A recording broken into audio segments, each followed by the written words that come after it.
రెడ్డిపల్లి అంటే అన్నోళ్ళ సీనన్నోళ్ళు కాసపురం పక్క పొంటనే వినవంక పక్క పొంటనే ఉంటుంది.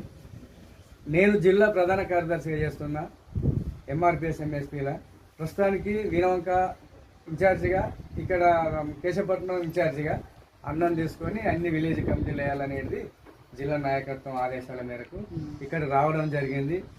సరే, ఉద్యమాలు అంటే మాదిగ దండోర అంటే మన అందరికీ తెలిసిన విషయమే. మనకు 1994 జూలై 7 నాడు ఏర్పడ్డటువంటి మాదిగ దండోర అంచెలంచెలుగా ప్రకాశం జిల్లా ఈదుమూడి గ్రామంలో 20 మందితో స్టార్ట్ అయినటువంటి మాదిగ దండోర అది అంచెలంచెలుగా మండలాలుగా, జిల్లాగా, రాష్ట్ర స్థాయిగా, జాతీయ స్థాయిగా ఎదిగింది. అంటే ఒక ప్రధానమంత్రి దృష్టికి పోయేంత స్థాయికి ఎదిగినటువంటి మాదిగ దండోర ఇది యొక్క మన మాదిగ జాతి యొక్క గొప్పతనమే. ఎందుకంటే ఒక రాష్ట్రపతికి, ఒక ప్రధానమంత్రి ఒక జాతీయ స్థాయిలో ఎదిగిందంటే ఇది యొక్క మాదిగ యొక్క గొప్పతనమే. అది మందకృష్ణ మాదిగ గారి ఘనతే.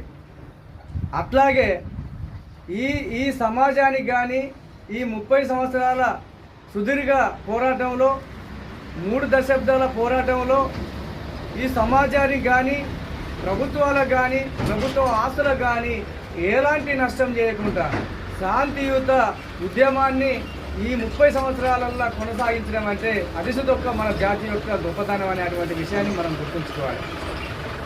అట్లా సమాజానికి ఎలాంటి నష్టం చేయకుండా, ప్రభుత్వాల ఆస్తులకు ధ్వంసం చేయకుండా, ప్రభుత్వ ఆస్తులకు సుతా ఎలాంటి నష్టం చేయకుండా సుదీర్ఘమైన పోరాటం 30 సంవత్సరాల నుండి కొనసాగించుకుంటూ వస్తా అంటే మన ఆకాంక్ష మన ఏబీసీల వర్గీకరణ అమలు చేయడే కాడ ఈ పాలక పార్టీలు వివక్ష చూపెడుతున్నాయి. మరి ఎందుకు అర్థం కాని పరిస్థితి. ఎందుకంటే సమాజానికి సేవ చేస్తున్నాం, కుల వృత్తులు ఉన్నాయి. ఈ ఉద్యమం పుట్టిన కాడికి వెళ్ళి ఎలాంటి ప్రభుత్వాల సుత నష్టం చేయనప్పుడు మరి పాలక పార్టీలు ఎందుకు మన పట్ల వివక్ష చూపుతున్నాయో, మరి ఎవరి ఆస్తులను మనం ధ్వంసం చేయనప్పుడు, ఎవరి మనకున్నటువంటి బాబాసాహెబ్ అంబేద్కర్ కల్పించినటువంటి రిజర్వేషన్ 15% రిజర్వేషన్లు ఉన్నటువంటి అందులోకే వచ్చే మనం వాటనే అడుగుతున్నాం తప్ప మనం ఇంకేదైతే కాదు. మరి నాడు 1994 నుండి 2000 దాకా ఉధృత ఉద్యమం మాదిగ దండోర ఉధృత ఉద్యమంలో ఆ రోజు ఉన్నటువంటి చంద్రబాబు ముఖ్యమంత్రి ఉన్నటువంటి పీరియడ్లో ఆ 2000 నుండి 2000 దాకా రాష్ట్రపతి ఆమోదం చేత మనకు అమలైనటువంటి సందర్భంలో మనం చవి చూసినాం. మరి ఆ రోజు 2000 మనకి ఏబీసీల వర్గీకరణ ఈ రాష్ట్రంలో అమలైనప్పుడు అమలైంది ఆ 2000 నుండి 2004 దాకా అమలైతే అమలైనటువంటి సందర్భంలో మనకి ఎట్లా లబ్ధి జరిగిందంటే 20 నుండి 25 వేల ఉద్యోగాలు వచ్చినాయి ఆ 4.5 సంవత్సరాలలో. అంటే ఎంత అప్పటికి మనకు స్వతంత్రం వచ్చి 40-50 సంవత్సరాలకు వస్తుంది.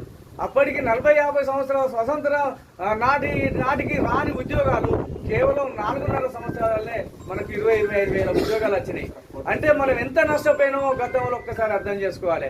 అంటే ఈ 2000 నుండి 2004 దాకా మనకు వచ్చినటువంటి ఉద్యోగాలు 20-25 వేల ఉద్యోగాలను చూసి ఓర్వలేక జీర్ణించుకోలేక మాల సోదరులు ఇన్ని ఉద్యోగాలు మాల కోటకు వచ్చినాయి అని చెప్పి వాళ్ళు జీర్ణించుకోలేక వాళ్ళు కుట్రలు కుతంత్రాలు పన్ని ఆ రోజు సుప్రీంకోర్టులో పిటిషన్ వేయడం జరిగింది.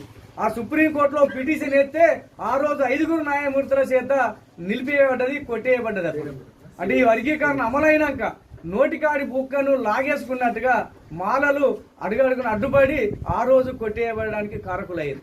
మరి ఆ రోజు నుండి మరో పోరాటంగా మనం మరో మలిదశ పోరాటం చేసుకుంటా ఇప్పటికీ 30 సంవత్సరాలకు వచ్చింది. అంటే ఆ రోజు నోటికాడి బుక్క గుంజినటువంటి మాలలు అది కొట్టేయబడ్డాక మళ్ళా మనం ఉద్యమాలు చేస్తూనే ఉన్నాం. 30 సంవత్సరాల కాలం గడుస్తూనే ఉన్నది. నిన్నగాక మొన్న మనకు విశ్వరూప మహాసభ పెట్టుకున్నాం. మందకృష్ణ మాదిగ గారి ఆధ్వర్యంలో విశ్వరూప మహాసభ పెట్టుకున్నాం. మన ఆకాంక్ష బలంగా నిరూపించినాం, మన ఆకాంక్ష బలంగా చెప్పుకున్నాం. ఆ విశ్వరూప మహాసభకు గౌరవ ప్రధానమంత్రి నరేంద్ర మోడీ గారు సుధా మన సభకు రావడం జరిగింది. అంటే ఒక మాదిగల సభకు ఒక గౌరవ ప్రధానమంత్రి రావడం అంటే అది ఆసామాసి కాదు, అది అసలు నిజంగా ఒక గొప్పతనం అది. ఎందుకంటే గత చరిత్రలో ఏ రోజు ఒక ప్రధానమంత్రి మాదిగల సభకు వచ్చినటువంటి దాఖలాలు ఎక్కలేవు. అంటే మన సభకు రావడమే పెద్ద గొప్ప. వచ్చి సుధా కృష్ణ తమ్ముడు మీకు అన్యాయం జరిగింది వాస్తవమే, మీకు ఏబిసిడీల వర్గీకరణ జరగవలసిందే, మీ జాతికి అన్యాయం జరుగుతుందనే మాట వాస్తవమే.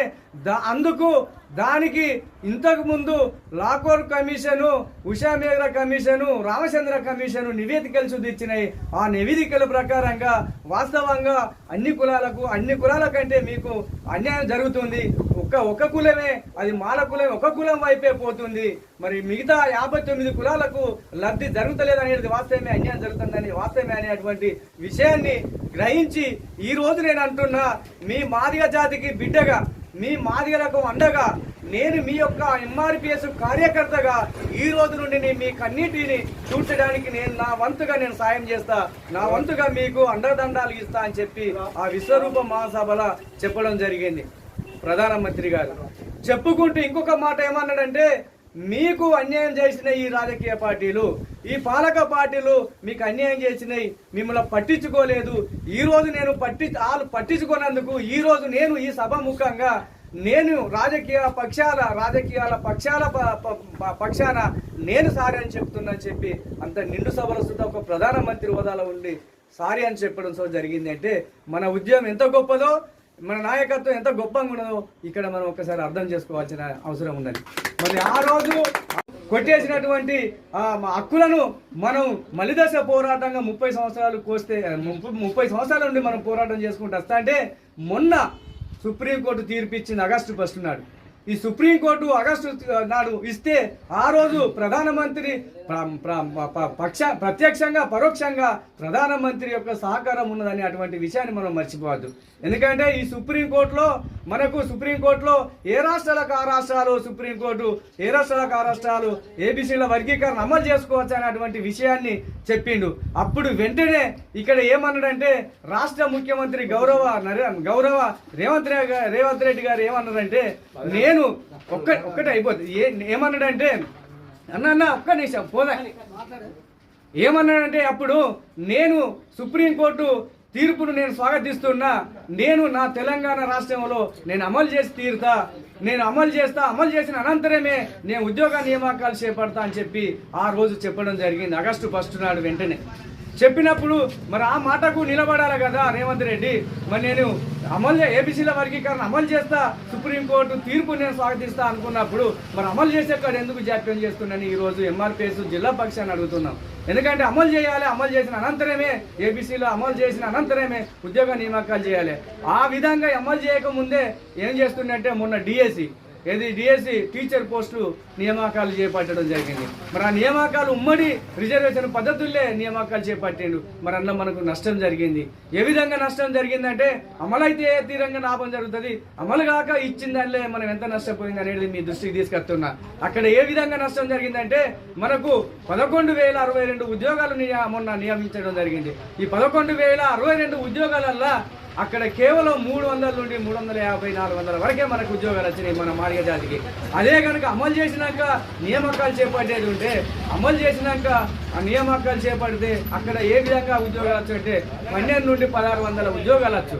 అక్కడ మనం నష్టపోయినాం. కాబట్టి ప్రతి మాదిగ బిడ్డ ఈ తరుణంలో, ఈ సమయంలో ప్రతి ఒక్క మాదిగ బిడ్డ కదిలి ఉద్యోగంలో భాగస్వాములు అవుతారని చెప్పి కోరుకుంటూ, భాగస్వామ్యం కావాల్సిన అవసరం ఉన్నది ఇప్పుడు. ఎందుకంటే నోటికాడి బుక్క మాలలు గుంజుకుంటారు, అందుకు మనం కన్నెర చేయవలసిన అవసరం ఉన్నది, కదలవలసిన అవసరం ఉన్నది. కాబట్టి దీన్ని దృష్టిలో పెట్టుకొని మీరంతా ఇలా ఉద్యమంలో పార్టిసిపేషన్ అయ్యి దండోర ఉద్యమాన్ని బలోపేతం చేస్తారని చెప్పి కోరుకుంటూ, ఈ అవకాశం ఇచ్చిన మీకు ధన్యవాదాలు తెలుపుకుంటూ ముగిస్తున్నాను.